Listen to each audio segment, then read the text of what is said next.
Welcome to ReConfidence channel where we discuss everything confidence. My name is Paps Wanyuki, your partner in creating the life you desire and deserve. And this is the day we get to have the conversation I promised on a decade at a glance. 2009 to 2019, what has been the big deal? And also what has not been the big deal? We just get to look at it together. And like I promised today, I'm going to share my story, my decade and how everything went. And how did this inspiration come by? Last month, I attended a training and we were told to use pictorials to actually create where we want to be in the next 10 years. That was very interesting for me. Like I've been used to writing plans, strategic plans and forecasting, but this was new. I was supposed to draw where you will be.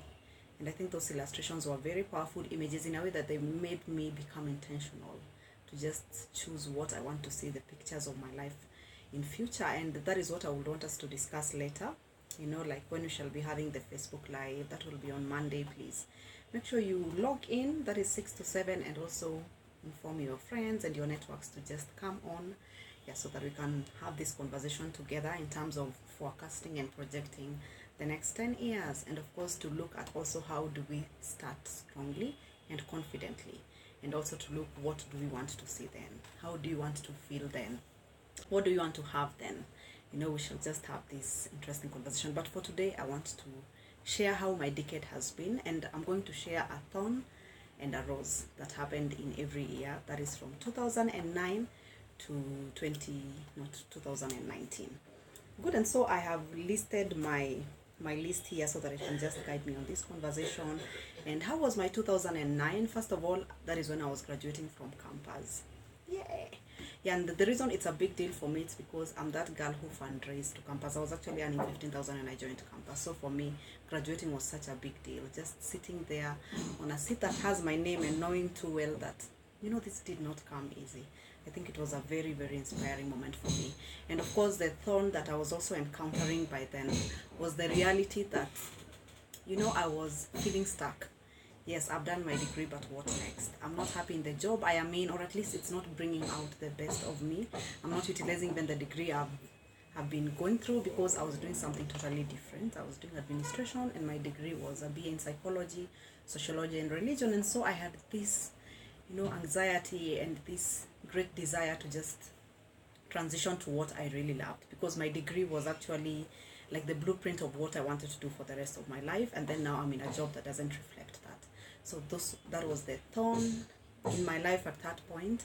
And of course, the rose was the fact that I had achieved something great in my life despite the obstacles that were there. And then come 2010. 2010 was when I now decided to jump ship. I actually resigned from my job. I didn't have an income. I think it was just a tough time and a crazy time for me. And my dad was very, very upset. How do you quit a job and you don't have another one? And I was like, Dad, it's not fulfilling. I think one of the things about myself, I'm very big on fulfillment. I just want to be authentic to myself. If it's not fulfilling, if I'm not happy, I will still want to know what else can I do. And so jumping ship at that point was a great risk, but at the same time, it now gave me an opportunity to start inclining towards what I wanted to do. And the other exciting thing that happened in 2010, was actually the fact that I got a scholarship. I'd just been encouraging people on Facebook and, preaching it all out. And then this guy just came to my inbox. He was like, Paps, there's this scholarship now. Okay, apply, because you've done something on religion, you might actually nail it. And nailing it, I did. And so I got a scholarship to go to Switzerland in the World Council of Churches to study something called ecumenical movements, which was something I was very passionate about, because I did psychology, sociology, and religion because, first of all, psychology, I'm curious about what people think, and then sociology, I'm curious about how people relate, and religion, I was also curious about what people believe. And so it was an advancement of the same, and it gave me a roller coaster of an opportunity to visit different countries in Europe, because we did a lot of study trips here to France. We went to Rome, that is in Italy.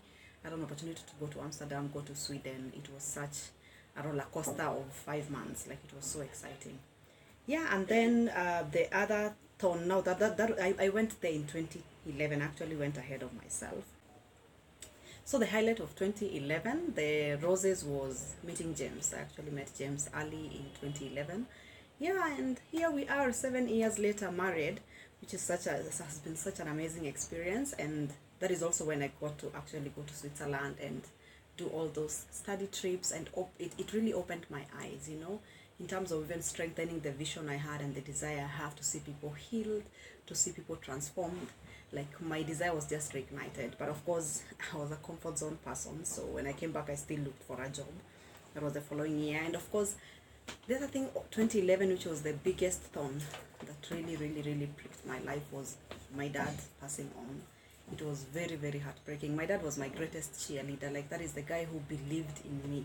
Would you believe that my dad actually took me to campus and asked them to enroll me in law school, and I had C+. Like, alikuwa anasema niingie regular.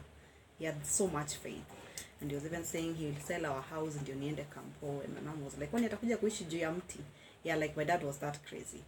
Yeah, and he really believed in me, and he was very proud of me, and he really used to tell me that so many times.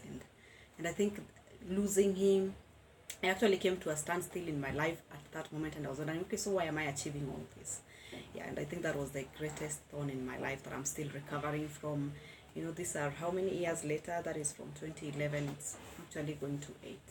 Yeah, it has been not easy not having him, especially when I keep on seeing the milestones that God has taken me through. I really wish he was here to just be encouraged that actually his encouragement worked. Yeah, and then 2012, I had, now that was the rose of my life when we got married. Yeah, our wedding was on 3rd November, and of course, all that year, and that is also when I came back now and got the job. And this job that I got, I was an administrator of East Africa. It was a good opportunity, but it was not a good fit for me. Yeah, so it was a rose and it was a thorn at the same time. It was a highly stressful job, first of all, because it was not bringing out the best in me. It was more of logistics and a lot of accounting, which I'm not strong at, and so it was a very stressful opportunity. I remember I even used to carry work home, and I would actually beg my husband to help me. Filing paperwork, trying to balance the petty cash.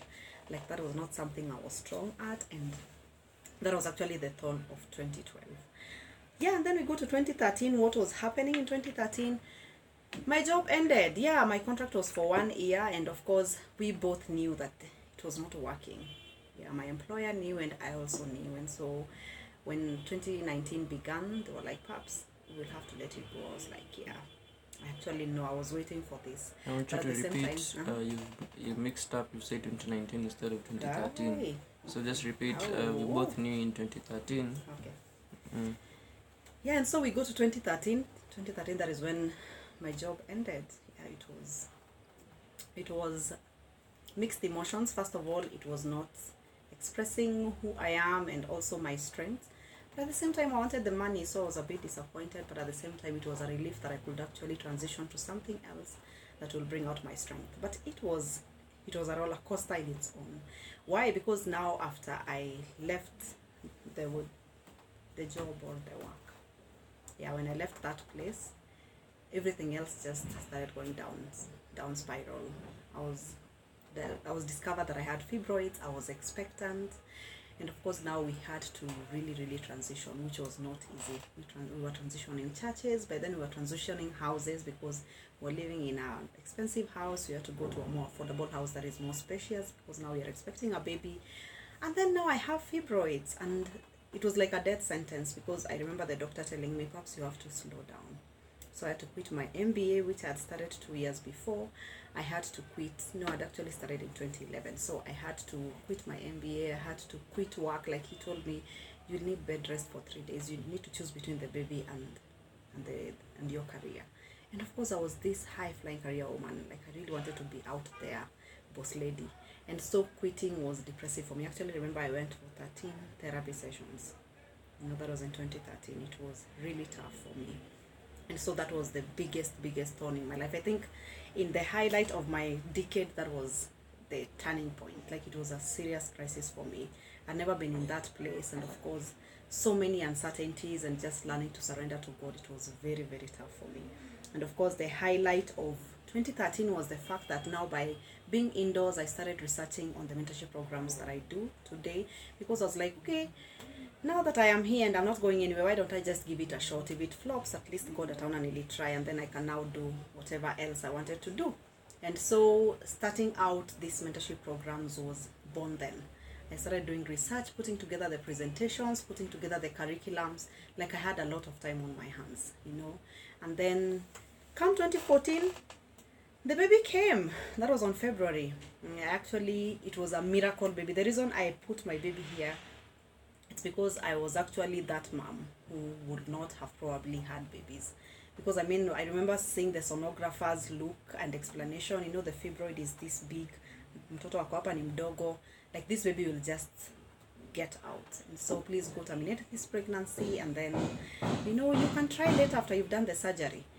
And then here I am, trusting God, and the baby fighting on. It was very expensive for us. All the doctor support and everything was very costly. We didn't have an insurance. Actually, my husband's business was run down at that time. So that was also one of the crocodiles or the thorns of 2014. Yeah, we had a baby in our hands, which we were very grateful for, but we didn't have an income. My husband had run down his business because it was a startup. Now I was supporting the medical bills because I was no longer working. And so that was our mixture of 2014. And then 2015, that is when I realized that I really, really have to give up my MBA. I'd not gone back to class. This is already 5 years. And of course, an MBA after 5 years, obsolete, you have to go back. And so I just had to make the decision consciously. And why? Because I also knew I was doing the MBA for the wrong reasons. I was actually doing it for that job that I had back then. Yeah, and then I realized I'm no longer inspired by MBA. It's not really something that I really, really want to have. And so I decided to call it a day. Yeah, and then the highlight of 2015 was that I finally rolled out the program. Drum rolls. Yeah, I went to schools and I told them I have this amazing program. It was an integrated program because I was doing 3 sessions for the kids, and then 1 for the teachers, 1 for the parents. And it was exciting. It was impactful. It was more impactful than the mentorship programs because I started doing mentorship in 2006. So just looking back on the impact assessment and realizing by the time they are teenagers, there's little influence, but now coming to this place where I was now targeting preteens, because the program that I designed during that time was actually trying to improve on what I had been doing before. And so I started out with primary school, upper primary, and would invite the parents to the conversation and also train the teachers to support that school. Yeah, to support the students in their school. And 2015 looked like that. So you can imagine when I started rolling out, just going to school after school and requesting them, can we do this program with you? Yeah, I actually got 5 schools in that year, which was really, really amazing.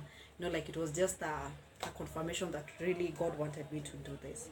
Yeah, and then come 2016, yeah, that is when now officially the programs were in 5 schools, and then we have started and we've rolled out. But one of the challenges is that, first of all, there was no consistency in terms of participation by the children. Sometimes there was no opportunity to meet their parents. Sometimes probably they wanted only the mentorship and they didn't want the teachers to participate. Yeah, so those were some of the challenges. But now the beautiful thing that also happened in 2016 was Woman Arise. Yeah, Woman Arise was born. That is another drum rolls. Yeah, Woman Arise was born then because every time we'll call for parents meeting, it's mostly moms who will come. Actually, there is one school where we had 71 parents in attendance and only 1 was a dad.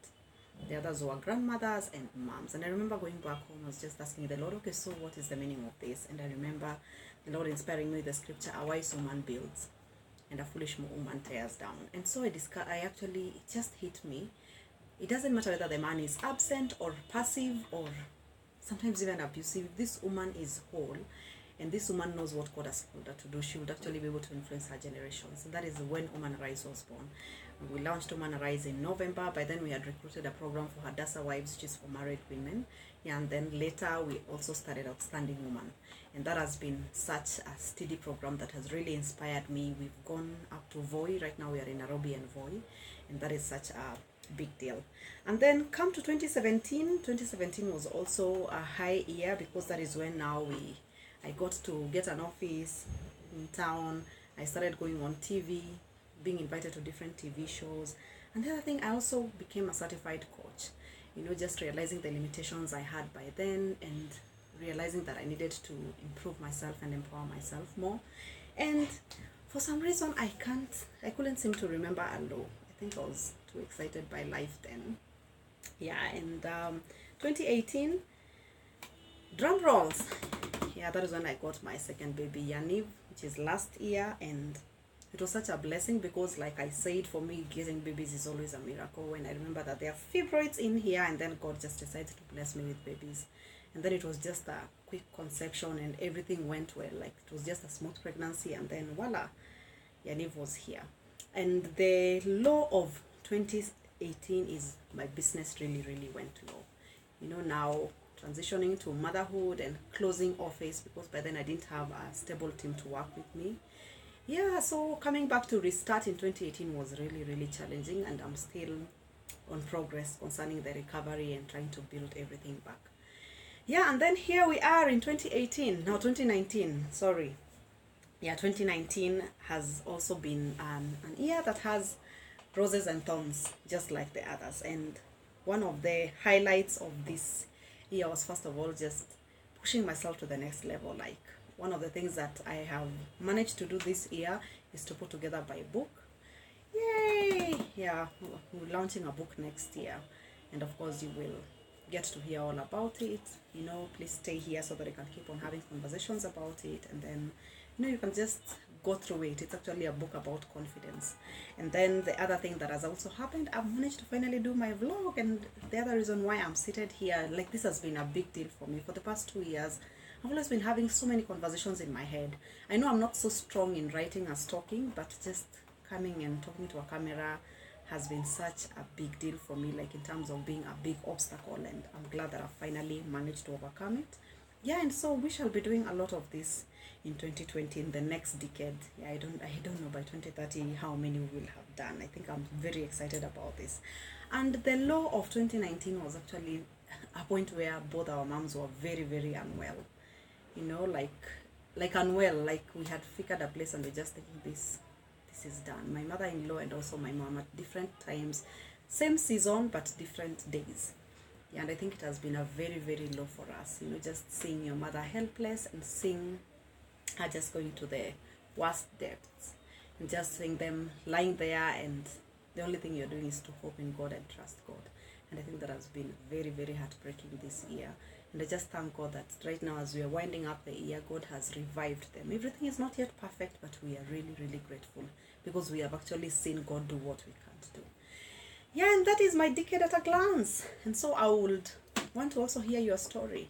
What has been your decade been like, and what were your highlights, what were your lowlights, you know, in terms of these 10 years. And then we shall have this conversation with you. And one of the things I would want to ask, what are you proud of yourself? What have you achieved? Sometimes achievement may not be physical, it may also be growth. Like, I've grown in this area, this is a challenge I had or a habit I had that I managed to break. All those are wins. It doesn't have to be material things, it can also be value addition in terms of your personal space.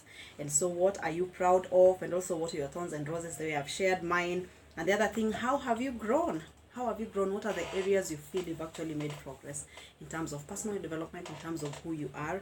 The other thing that I would also want us to think about, what did you overcome? Yeah, sometimes it's just the battles you fought. You're actually on the winning side. You didn't lose. You didn't become a casualty. One of the things that I really thank God as you think about a decade is the fact that we are alive. We've lost so many relatives, some of us, just in this decade. Like I shared, I lost my dad. I've lost some friends. You know, I've lost people even in church, and it has been heartbreaking in some situations, like totally. And of course, we've also lost people by just them living our lives. You know, friendships that we have lost, people that, you know, we thought were there for keeps, and then they're no longer there. We've lost connections, we've lost networks, we've lost opportunities. We had so many losses in this year, and it's important for you to discover, not to realize or to notice, what did I overcome? Even sometimes by overcoming those heartbreaks and those lapses and those transitions, and just seeing yourself coming to a better place. And of course, what did you learn? What were your lessons? You know, what worked for you, and also what did you discover about yourself? All this is exciting to know. Yeah, and then we shall be looking at part 2, and shall be doing our vlogs in terms of our decade at a glance. How can we make the next one count? And the other conversation I also want to have with you is planning ahead. How can we make sure that we will most certainly achieve our goals in the next 10 years? Thank you so much for checking in. Please share this with your friend and invite them to come online. If this is something that will start many other conversations in the future. Happy end of 2019. We will be looking forward to an amazing 2020 together. My name is Paps Wanyuki, your partner in creating the life we desire and deserve. Ciao.